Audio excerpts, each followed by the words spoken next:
The broadcast is now starting. All attendees are in listen-only mode.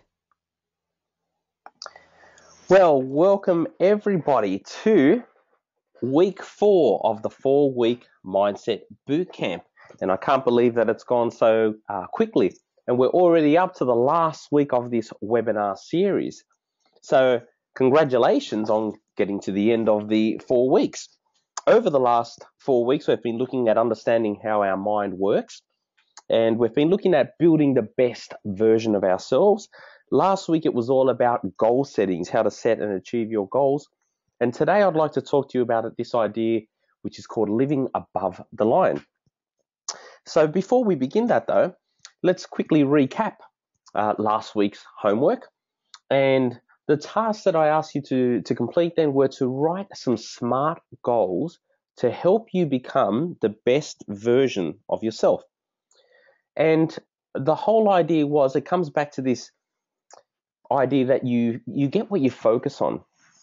So you might remember that we had an image of a flashlight, and it's all about what you're putting your flashlight on. The more you shine on something, the more of it you get, because you're not putting your focus anywhere else.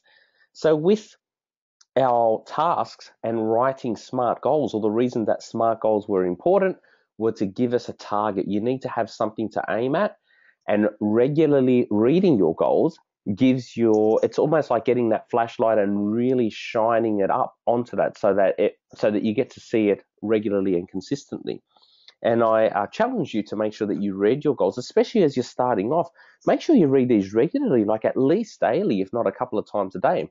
And as you get a bit more familiar with them, providing that you're maintaining your focus, then what will happen is that you start to open up the possibilities around you to get you towards achieving those goals.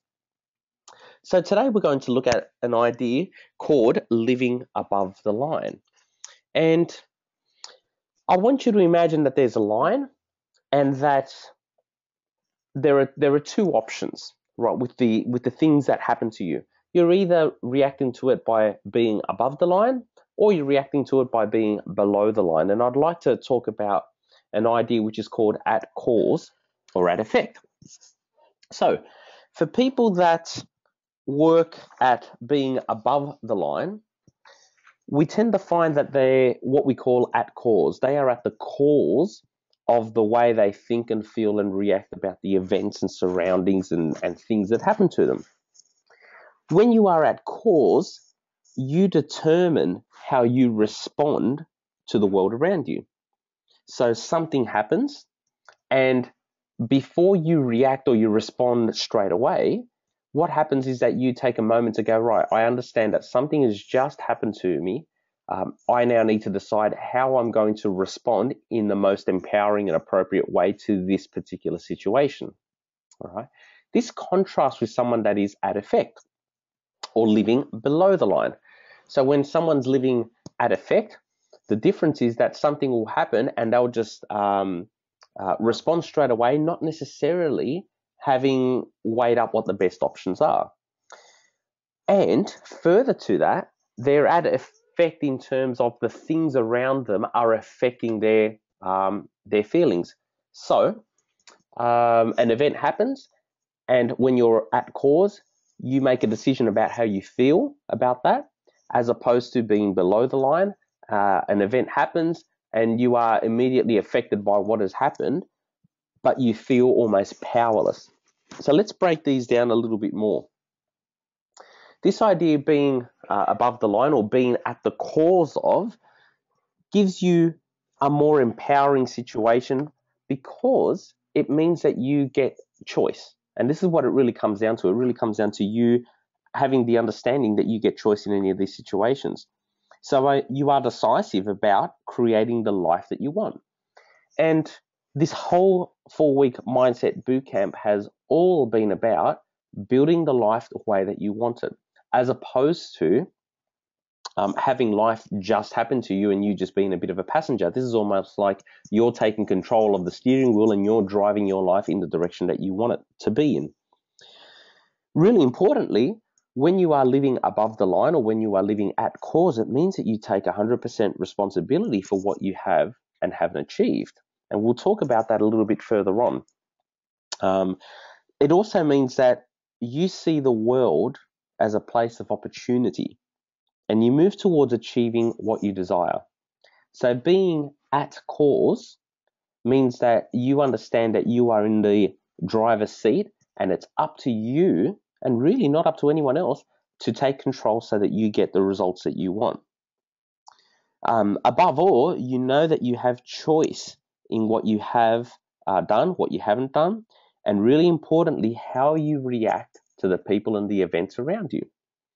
So you'll often hear someone talking about the influence that someone else have on them or has on them. And let's assume that it's a really good positive outcome.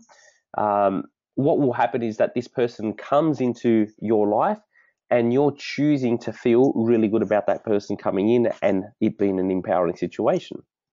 Now, the same person can come in and that person in some ways can influence the way that you feel, right? But the way that you respond to that will determine whether you're living above the line or below the line. Let's have a look at the opposite of being above the line, which is below the line or being at the effect of. Now, when you are at effect or when you are below the line, the world around you really affects or determines the way that you feel or the way that you think and feel. So an event happens and it really drags you down. My mum, for example, and I love my mum dearly, she's fantastic, but she'll get really caught up in everything that's happening around her to the point like she'll get dramatically affected by what happens on the news, for example. So some tragedy happens and it really drags her down. And that's an example of being at effect of the things around them. Now, it's not to say that you're not empathetic towards what's happening, or that you feel for those for whatever the event is, right?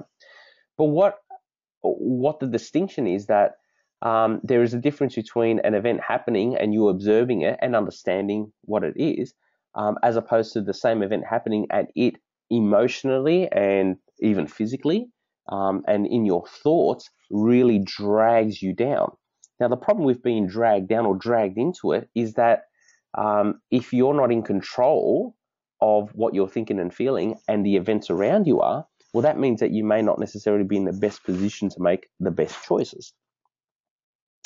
Further to this, though, being below the line or at effect, we tend to find that this is where people blame others for everything. They blame others for the way they feel, not being able to do things, not having the opportunities. They'll blame their spouse, they'll blame their parents, they'll blame their work. I'm not in the best job and that's why I can't do the things that I want. I'm not earning enough money and that's why I can't do the things that I want.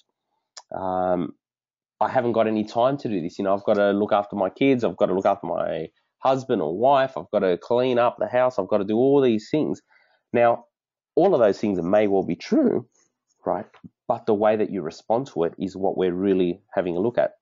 Because what happens is that when you're living below the line, when you are being at effect of everything else around you, you feel powerless. And when you feel powerless, it means that you're not in a position to make positive change because you can't see the other opportunities that are around you. And this is really important, that you react to the world around you. And what is critical in this process is what is most empowering to you. This is the real question, right? If you're trying to build your life the way that you want, what is going to allow you to achieve that better? Because if you are below the line, you effectively don't have choice, right? You're unable to choose. You're unable to choose how you think and feel. Whereas when you are above the line, you understand that you have choice, regardless of the situation. And when you have choice, it means that you can choose different options. Whereas when you don't have choice, you feel like you haven't got another option. You've stuck with what you've got. So this idea about having choice is really important. And on the screen, you can see a whole stack of different lollies here. And it's almost like if we say to you, okay, I want you to go to the lolly shop, but you can only choose the chocolate bars that are right in the middle of the screen. as opposed to saying, you know what, you can go into the same lolly shop and you can choose whatever lollies you want. You can choose as many or as little as you like. The more choice you have, the more likely you are to be able to find a lolly, in this case, that you really enjoy and that you really want to participate in or eat, for example. So if you think of life's situations, the more choice you have, the better decisions you can make. So this brings us on to this next idea. Who is responsible for your change, right? For the positive changes that you want to implement. And you know what? Fundamentally, it boils down to you are responsible for whatever change you want. No one else is. And in order for you to live the life that you want, and in order for you to achieve the goals that you want, you need to come from an understanding that you are responsible for the way that you think and feel about these things. You're not responsible for the way the rest of the world reacts and responds to you. You aren't responsible for other people's actions, right? And there are things that happen around you that have an effect, but what is important is your thoughts and feelings towards that. And ultimately, no one else cares as much as you do about your goals and about your life. And if you think about this, if you come from an understanding that you're responsible for the results that you are getting, it also means that you need to take responsibility for the results that you have not yet achieved. And for some people, this can be very confronting. I've worked with clients in the past where when this really clicks for them, they get angry and frustrated at themselves at not being able to, or at all the things that they haven't been able to achieve. But that only is a momentary thing, because it kind of moves forward very quickly when they work out, okay, does that mean that I'm actually responsible for making the changes? Does that mean that it ultimately comes down to just me? Because this is really good. It means that you only need to work on yourself to be able to make whatever changes you want. You see, we often get frustrated at not being able to change the people around us. So if I'm unhappy in my marriage, then I have a couple of options. One option is that I change my wife, right? And I don't mean change my wife as in go out and get another wife, although that's sometimes an option that people pursue, right? What I'm more thinking about is, do I invest time into trying to convince my wife to think and feel differently? Or do I accept that my wife has her own thoughts and feelings and I can only change my own thoughts and feelings? So do I just change the way that I perceive things? And this is where this line comes in. Being above the line comes at an understanding that ultimately I can only change myself and I can only change my thoughts and feelings. And ultimately, I can't really control my wife and what she thinks and feels. That's her decisions. Whereas being below the line would be an example of me shutting off all of the options that I potentially can see because my wife is thinking and feeling something differently.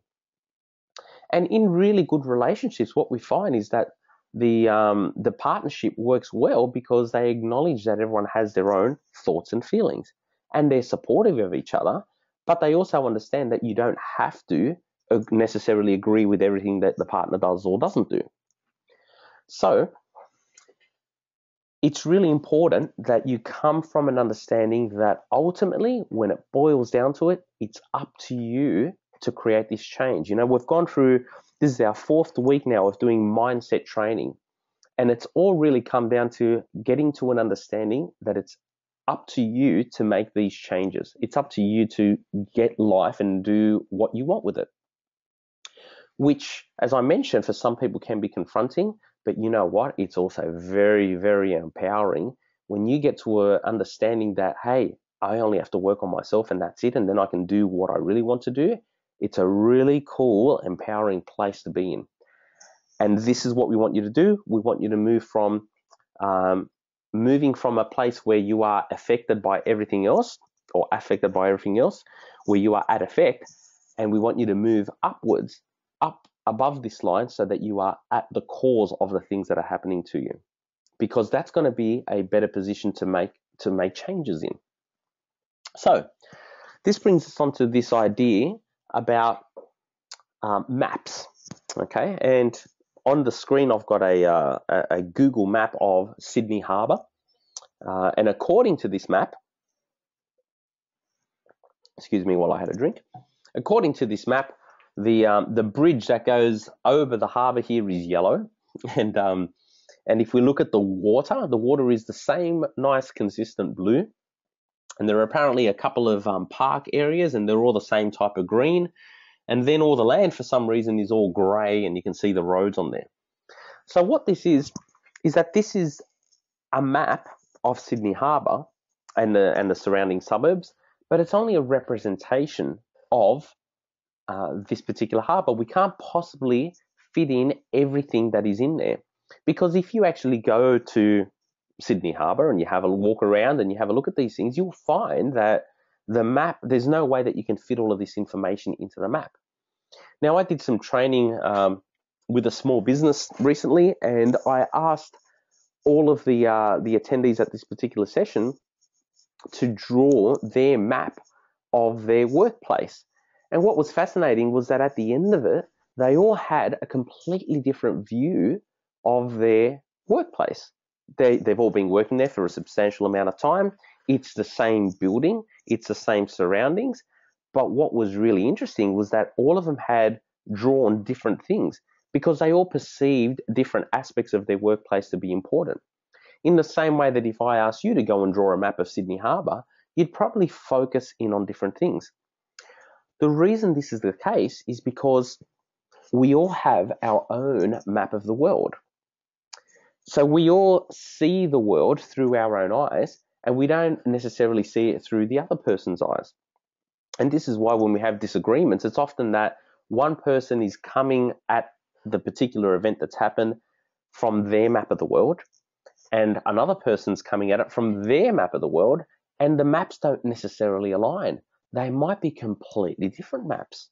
Okay, it might be like if someone drew this map of Sydney Harbour, and instead of colouring in the bridge and this main road in yellow, they coloured it in red, or whatever different colour, or maybe they even drew the bridge on there. All right, so they're seeing it through a different version of events.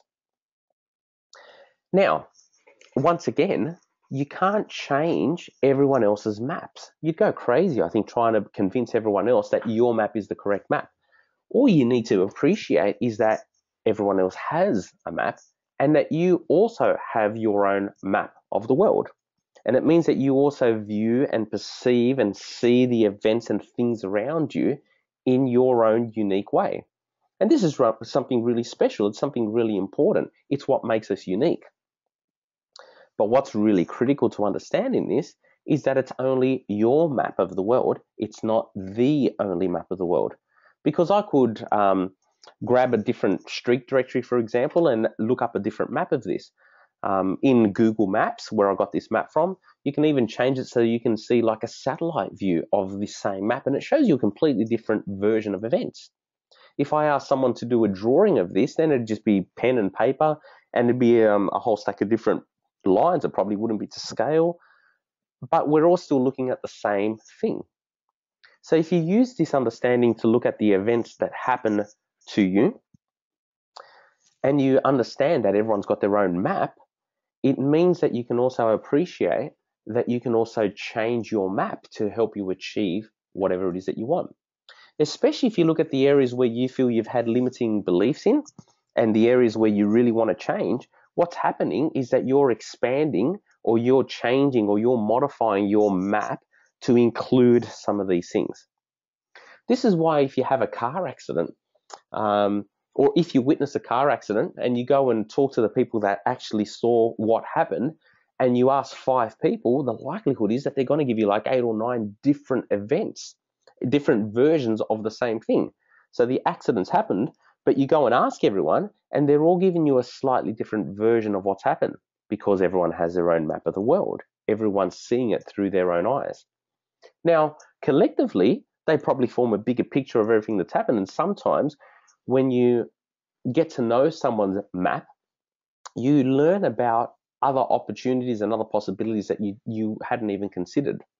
So what my challenge is for you is that if you're going to accept that living above the line and being at the cause of what you want to happen, that means that you're going to take responsibility. And this also means that you've got to look at your map and go, okay, does this version of events empower me or disempower me?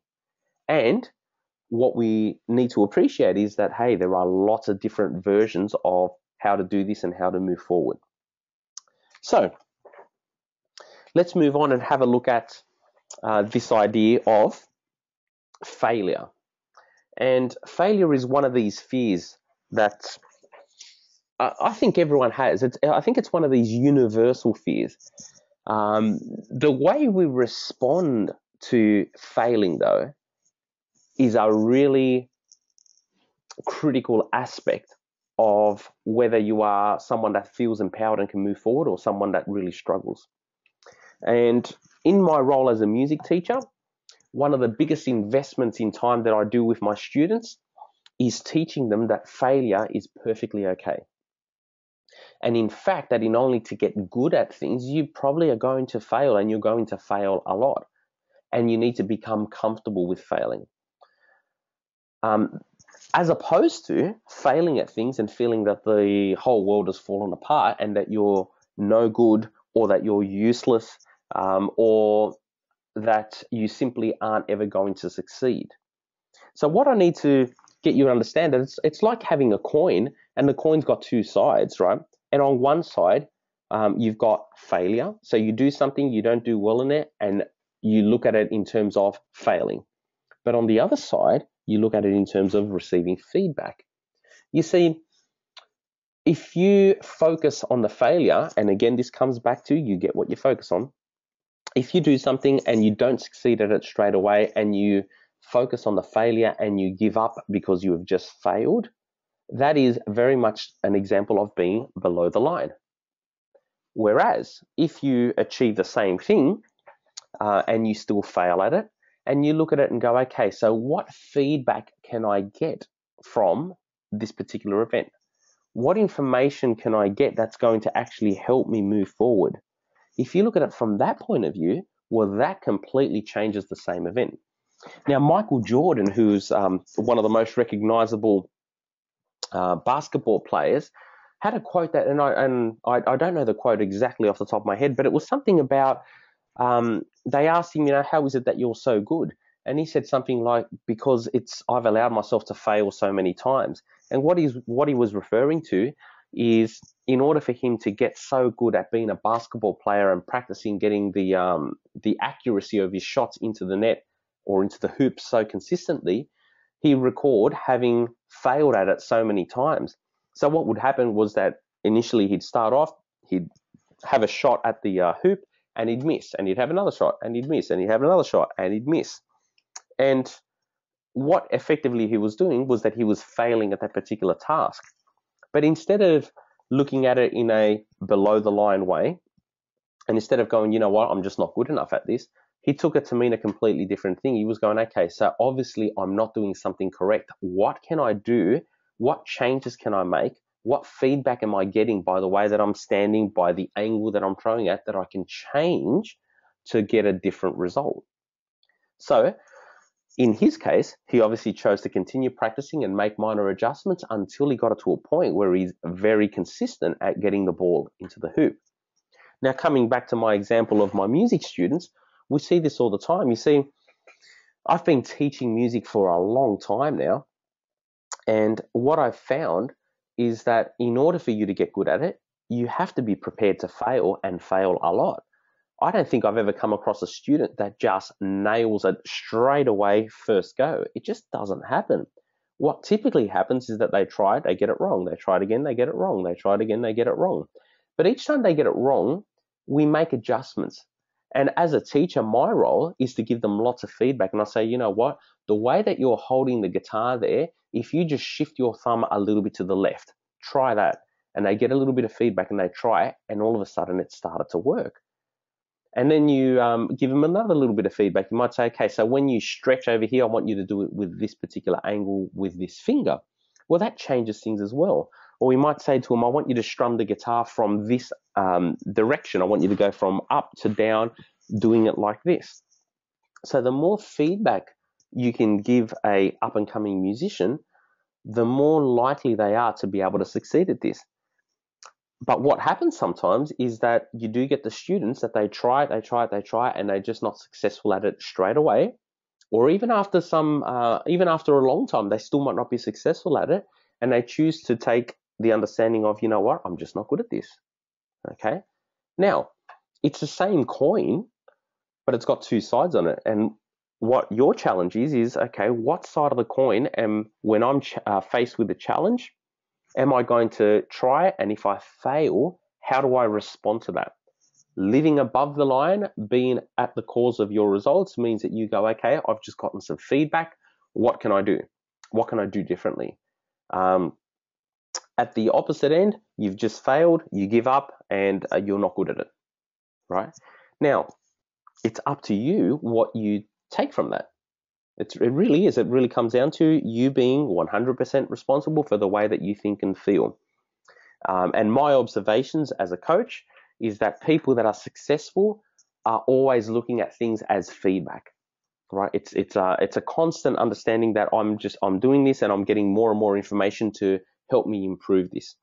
They don't really consider failure as failing, because it's always information. And in fact, they go into tasks understanding that the likelihood is that they're not going to get it right straight away, and they're okay with that. You know, and in fact, in some businesses and corporations, they acknowledge the people that have failed at a particular task because they have worked out some ways to not do that particular thing in the future, and they know they can do it differently, and that's encouraged. In fact, I think it's Thomas Edison, the inventor of the light bulb, one of his famous quotes is, I didn't fail 1,000 times. I just worked out 1,000 ways that it didn't work, and then finally I got it right.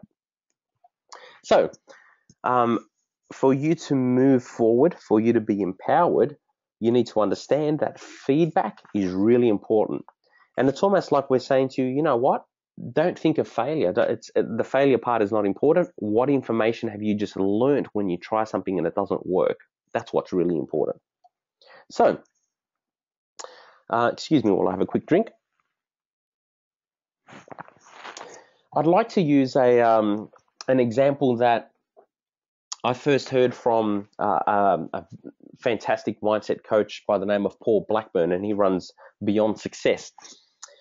And in this example, he said, when it comes to making decisions, and what will happen is that for you to be at cause, you're going to make decisions. Well, in fact, you know what, if you're at effect, you're also making decisions. In fact, if you make no decision, you're effectively making a decision to not make a decision. So regardless, you're going to be faced with decision making along the way.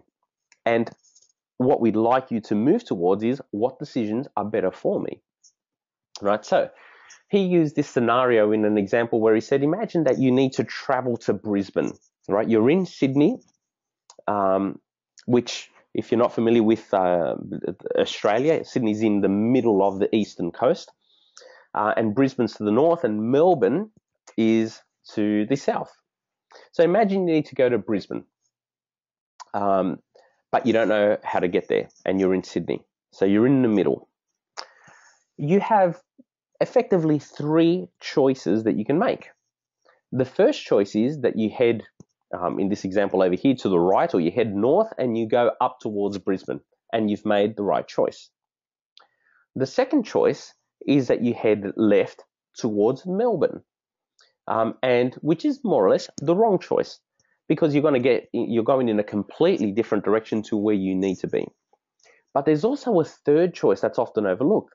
And the third choice is that you don't do anything, that you basically get in the car and you go, okay, I don't know where to go, so I'm just going to sit here and wait to see what happens. Okay, so you have the right choice, you have the wrong choice, and you have no choice whatsoever, where you haven't decided. Now, people get stuck in not making decisions because they're so afraid of making the wrong choice that they stop themselves from making a decision, right? Now, of all of the choices, the right choice, the wrong choice, and no choice at all, Which one do you think is the most disempowering? Well, let's weigh up the options. If indeed you get in the car and according to our sign here, you turn right and you head north, you head in the right direction. Fantastic. Now, if you head left and you go in the wrong direction and you head towards Melbourne, what's going to happen is that you're going to drive around, and the absolute worst case scenario is that you're going to drive for 10 hours, you're going to pull over, and you're going to say to someone, hey, can you tell me where I am? Look, I'm trying to get to Brisbane. They're going to say, oh yeah, you're heading in the wrong direction. You now need to turn around and go in the other direction. So the worst case scenario in this example is that you've just used up 10 hours going in the wrong direction. You're going to have to drive another 10 hours to get back to Sydney, and then you'll have to drive whatever it takes to get to Brisbane. So the worst case scenario is that you've just used up a whole stack of time. Now, is that such a bad thing? Right? If you're all about growing and learning, you've just learned how not to get to Brisbane, and now you've just worked out what you need to do to get to Brisbane. You're still going to get there, right? But it's just taking you a little bit longer. Is that such a bad thing? Now, let's take the other decision, which was to not start driving at all because you're going to wait until you find out, or you want to make sure that you've got everything exactly correct before you take off.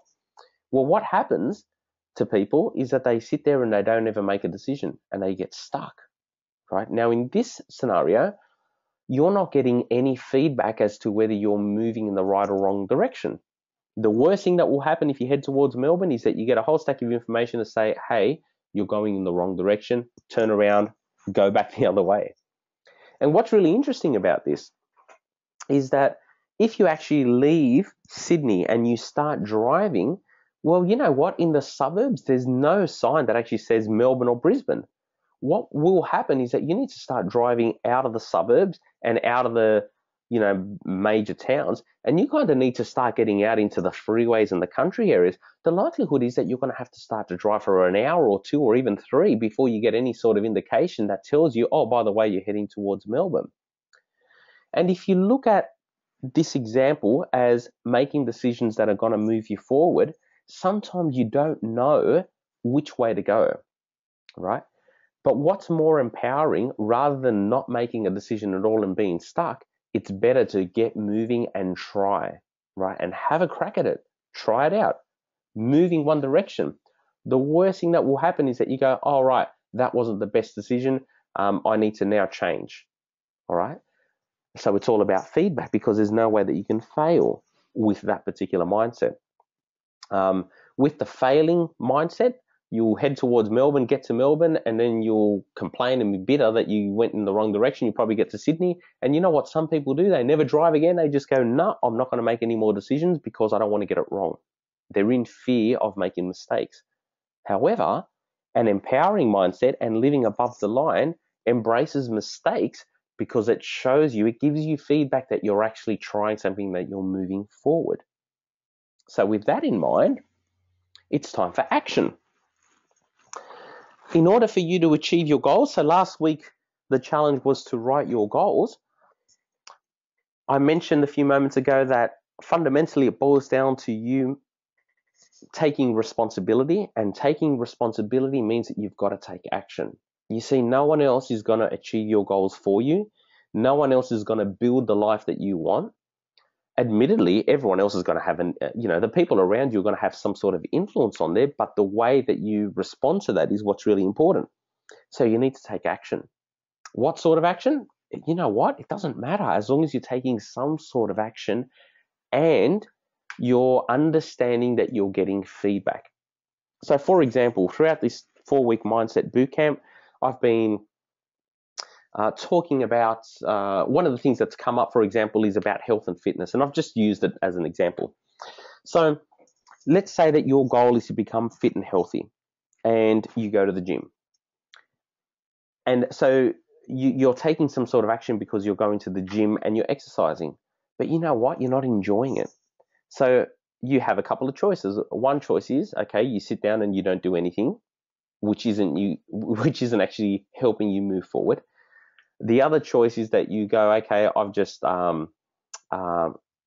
failed at going to the gym, and you take the failure option, which is the ad effect response, or being below the line, and you beat yourself up about it because you're not achieving your goal.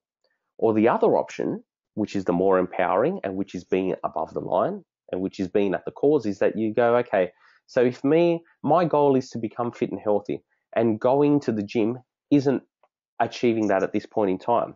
So what feedback can I get from this? Now, there's a whole map of options here, right? One version of events is, guess what? Maybe you're just one of these people that don't enjoy training by yourself.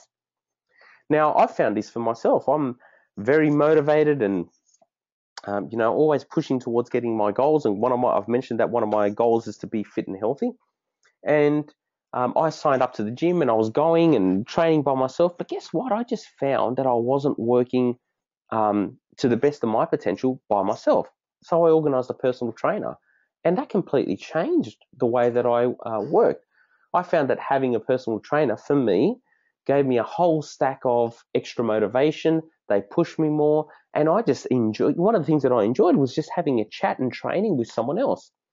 So then I changed that idea and I started doing group training. I started going in and training with groups of people, and I found that to be completely different. So it wasn't that the going to the gym and being by myself was the problem. It was more that I enjoyed, or I preferred, being around other people whilst I achieved my goal of being fit and healthy. Now, had I gone to the gym, tried it a couple of times and given up because it just wasn't my thing, I wouldn't have achieved the results that I have today. But because I was able to take it as feedback and go, you know what, let's try something different. Let's try something different. Let's try this. Let's try that. I've been able to find a type of training and a type of routine that I really enjoy now, and I really look forward to going. So it really boils down to you taking action, right? You need to do things to get you to achieve these goals, because you can write them down. You can think about them as much as you want. You can give you all the affirmations that you want. You can read your goals every day. But until you do something about them, until you get up and actually take action, nothing's going to change, all right? Now, you signing up to do this 4-week mindset bootcamp and you listening to the webinars and you doing your targeted coaching sessions are massive validation for you that you are taking action towards changing aspects of your life. And you need to be congratulated on that. It's fantastic, right? Keep going, keep going.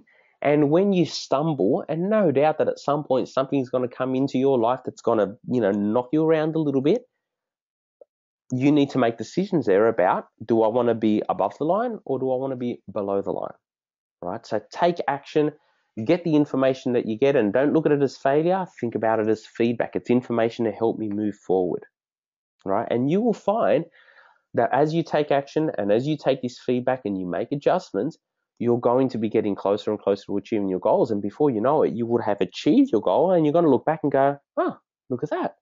I've just achieved something. Give yourself a huge pat on the back, congratulate yourself, and enjoy it. You spend all this time getting to achieving this goal, enjoy it.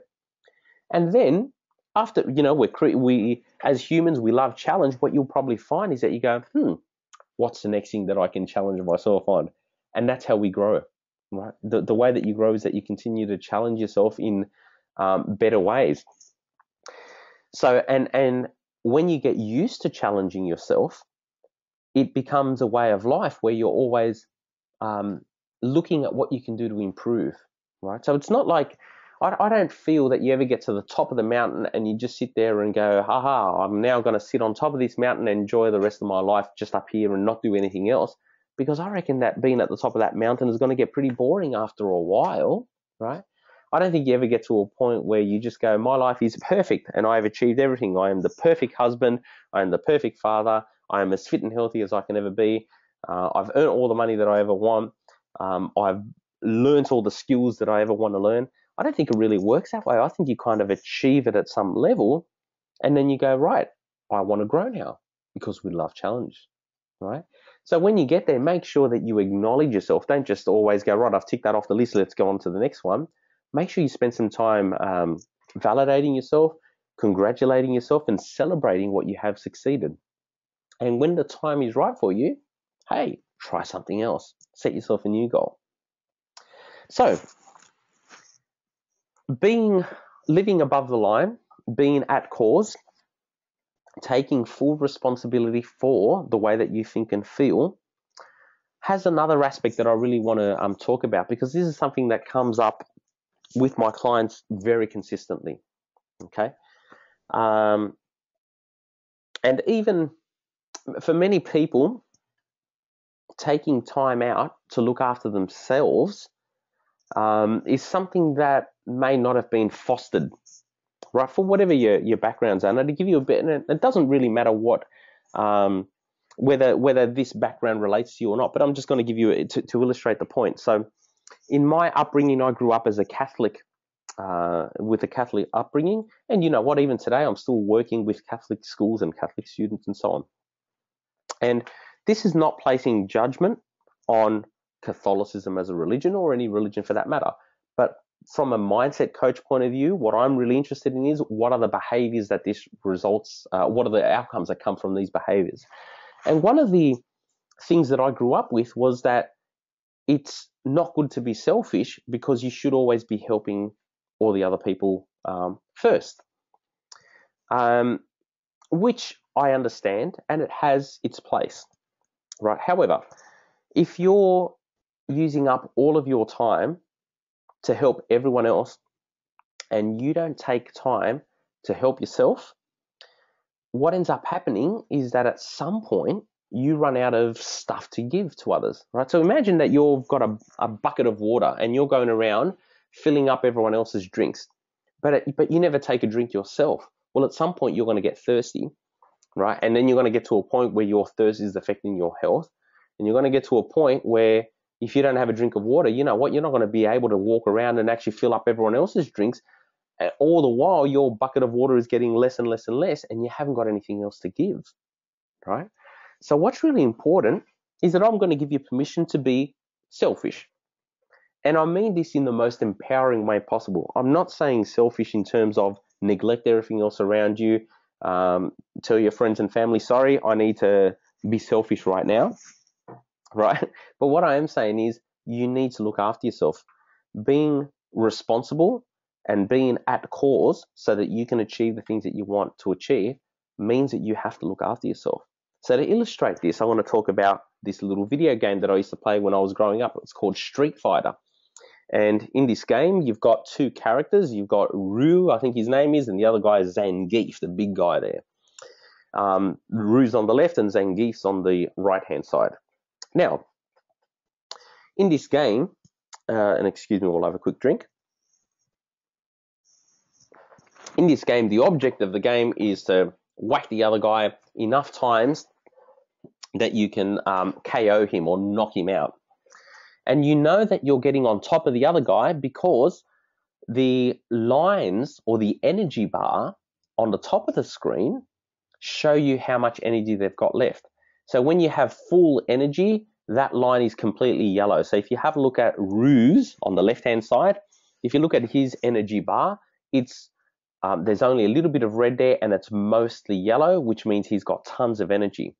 And if you have a look at Zangief on the right-hand side, you know what? He's about 50-50. He's got some energy, but he's also, starting to run low. And as I mentioned, the idea of the game is to knock this guy enough times that this red bar gets bigger and bigger and bigger, and he runs out of energy because the yellow line gets smaller and smaller and smaller, and eventually he hasn't got any more energy and he can't continue fighting. Now, in this game, it was really interesting because what would happen is that as they're fighting, when they've got full energy, the character moves really fast, they can jump fast. When they hit the opponent, it hits them really hard. But when their energy gets low, they start to slow down, they can't move as quickly, and when they punch the other opponent, they don't have as big an impact, which is really interesting because our life's a little bit like this. When you're full of energy, right, when you feel good about life in general, you're able to do things in a better way. You're able to respond to life's challenges in a better way, in a more empowering way. But when you're running on empty and then you're trying to deal with life's challenges, at some point something's got to give, right? So what's really critical in this situation is that you you make sure that you have enough energy to be able to pursue the things that are important to you. Okay, so just like these video games. Now, interestingly as well, what would happen in these games is that if you avoided your opponent and you wouldn't cop the knocks by moving backwards or jumping over the opponent or basically just staying away, your energy bar would start to grow again because you're starting to recover. So one of the tactics in this game was, first of all, try not to get hit, and the other one was make sure you hit the other guy more. But when you're running on low, try to avoid using up your energy, and you would see the energy bar growing. Right? So it's not like when you run out of energy, you haven't got anything else and that's it, game over. What happens is that you're just not in a position to respond to life really well. So most of us in today's society have these devices, mobile phones and computers and things that need to recharge. They've got batteries in them. Now, I can tell you that with my phone, I charge it every night. It's one of these routines that I have, that before I go to bed, I give my wife a kiss and then I plug in my phone to charge, because I do a lot of things off my phone. I don't only just use it for conversations and for working with clients. I use it as a research tool. I use it as a planning tool. I use it to run my businesses. I use it to help me in my work. So for me, it's really important to keep my phone charged, because if it runs out of battery, I can't use it, and it's important for me to use it. So as a routine, I charge it every night. Now, another thing I do, I've got a charger in the car, so whenever I'm in the car, I charge it. And you know what? When I arrive at work, if I look at the energy level and it's running a little bit low, I charge it up. I want to make sure that my phone has as much battery as possible so that I can use it as a tool as much as I can. So imagine that you've got your own internal battery as well. When you feel great, your battery is completely full. When you feel flat and run down and worn out, it's because your battery's flat. So my question is, how often do you recharge your batteries? Because trying to live an empowering life is going to mean that you need some energy about you. These goals that you're setting yourself, especially if they're big, chunky goals, they're going to take a bit of energy. And it's really difficult to do that when you're running on empty. Okay? Most people look after their phones way better than they look after their own battery, their own internal charge, their own health and well-being. So what do you do to recharge your batteries? Okay, now for me, I love a coffee. And I was talking to my wife about this in preparation for tonight's presentation. And one of the things that I found was that, I don't know if it's the caffeine that gives me a bit of a lift. I really don't think it is, because I'm the type of person that can have a short black after dinner and then go to sleep and sleep the night. So I don't know if it's that. But what I have found is that making a coffee or going to a cafe and sitting down and having a coffee, for me, is like plugging myself into the outlet and charging myself up. There's an energy that I get from it. There's a feeling that I get that when I've got the coffee in my hands and I cup the hands around the cup, it's almost like I feed off that, and it's the whole world for me just slows down. Everything just slows down and stops. Now, I have a very busy life, as most of us do, but whenever I have a coffee in my hands, it's almost like I've trained myself, or I've developed a program in my system that says, right, you've got a coffee in your hands, time to slow down. Everything has to slow down. And for me, that gives me energy. It charges my batteries up. So sometimes when I'm feeling really busy and run down, I'll stop and I'll take time to enjoy a coffee. I love it. Love the taste of it, love the flavor, love the smell, love the feeling that it gives me. And inevitably, I feel better after it.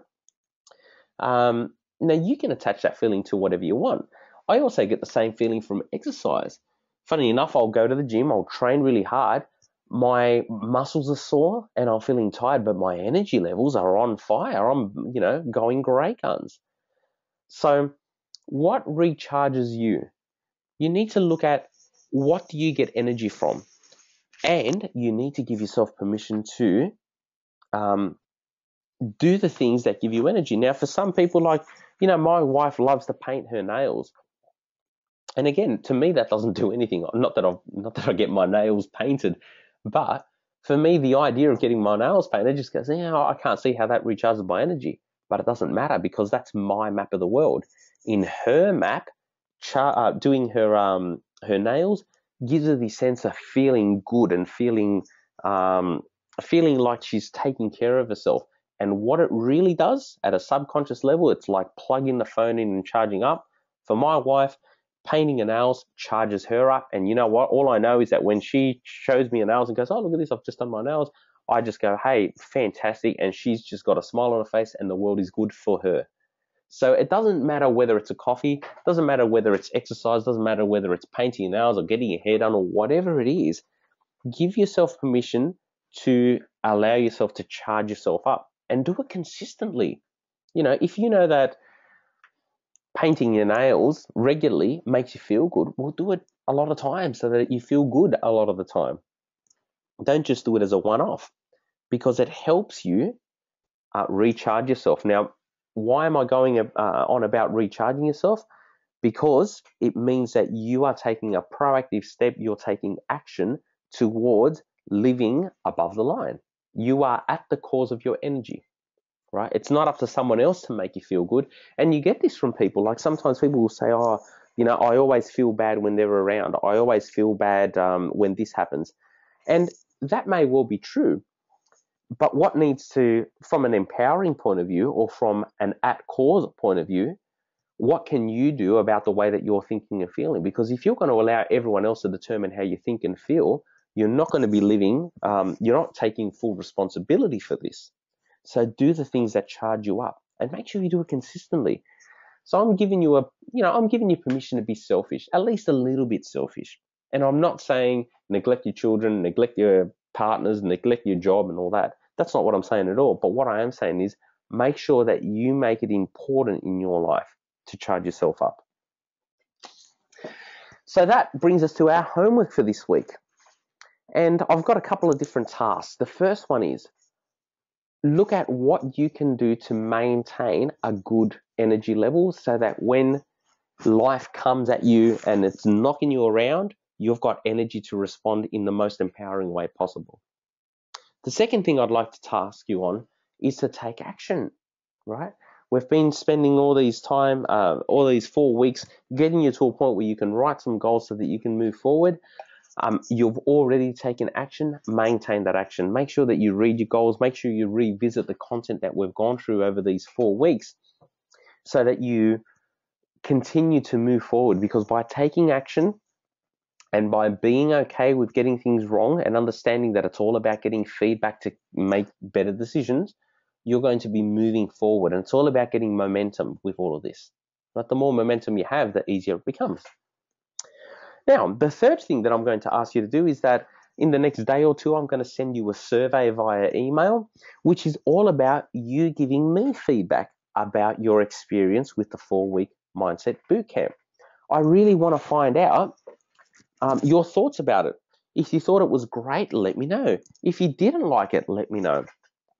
I really want to find out as much as I can, because by using your feedback, I'm going to be able to do a better job of this 4-week Mindset Bootcamp and about teaching this content to other people and better ways to achieve it. And really importantly, like throughout this whole thing, this has been a free a free service, and I've done it for a bunch of reasons. One of them is because I want to practice my skills. I really want to get good at being a mindset coach. And it's also because I want to find out from you what things I can do to improve it. But if you've found this process to be beneficial for you, and if you've gotten a lot out of it, what I'd love and what I'd really appreciate is if you write me a testimonial that kind of says, hey, I found this was great. Because from that, what I can do is show other potential boot campers along the way and other people that are thinking of working on their mindset, what you've gotten out of this, right? Because I think it's some of the fantastic information, but what really matters is what you're getting out of this yourself. And if you've found this to be valuable, please, give me a testimonial or write some feedback for me through the survey. And the survey is a tool to give me a whole stack of feedback about your thoughts and feelings. And I really want you to be honest. I don't want you to say, hey, well done. It was, just because you don't want to upset my feelings. it's not about my feelings really. It's about what have you gotten from this. That's what I'm really interested in. So your task for this week: maintain your energy levels, take action. Please complete the survey, and if you found the whole process beneficial, I'd appreciate a testimonial about all of this. Now, before we finish up, I really need to thank a colleague of mine, Nicole. Now, I mentioned Nicole, I think, in the first or second webinar. She's also a life coach like myself, and we're on a similar path. And Nicole has been absolutely fantastic. I've spoken to her pretty much every week, quite a few times, about preparing the information. Nicole has helped me with some of the participants from the 4-week Mindset Bootcamp. So I really need to say, hey, Nicole, thank you very much. And if you're interested in finding out about Nicole as a coach, or if you'd like to work with Nicole, please send her an email at nicole@elitelifemastery.com.au. That's the name of her business that she runs. It's Elite Life Mastery. And what I really wanted to do was acknowledge and validate Nicole for her efforts and for working with some of the clients, because I haven't been able to take every single person on doing the targeted coaching sessions in particular. So Nicole, thank you. I give you a huge pat on the back and a big thumbs up. I really appreciate all your help. And the next people that I want to congratulate is you for doing the 4-week Mindset Bootcamp. I can't believe that it's gone so quickly. And I know that quite a few of you are still going through the targeted coaching sessions, and there's a few people still who haven't started their targeted coaching sessions. And I encourage you to take the opportunity, because the learnings that you get, it's like getting all of this information that you've just learned and applying it to you. And that's what it's about. It's really about getting your mindset to a point that you get the results that you really want. So congratulations. I'm giving you a huge good on you for having completed the 4-week Mindset Bootcamp. And from me, please contact me. If you'd like to, if you want more information, if you want to find out what the next workshops are going to be and the next training events and so on, if you know people that will benefit from this kind of stuff, please pass on their details or give me a call or send me an email. I've had some people that have actually said, hey, look, would you come and actually talk at my workplace about some of the components or some of the aspects that we've spoken about over the 4 weeks? Please pass it on, share it as much as you can. The more people that we have developing a really empowering mindset, the better our world will be. So your steps and the people around you, if you can influence them to live better lives as well, how fantastic is that? So thank you for giving me the opportunity to work with you over the 4 weeks. Thank you for participating in the 4-week Mindset Bootcamp. Please complete the survey when it comes around. Send me an email. Give me your feedback. I'd really appreciate it. And for the time being, farewell until we next meet again. Thank you very much, everyone. Have a fantastic night.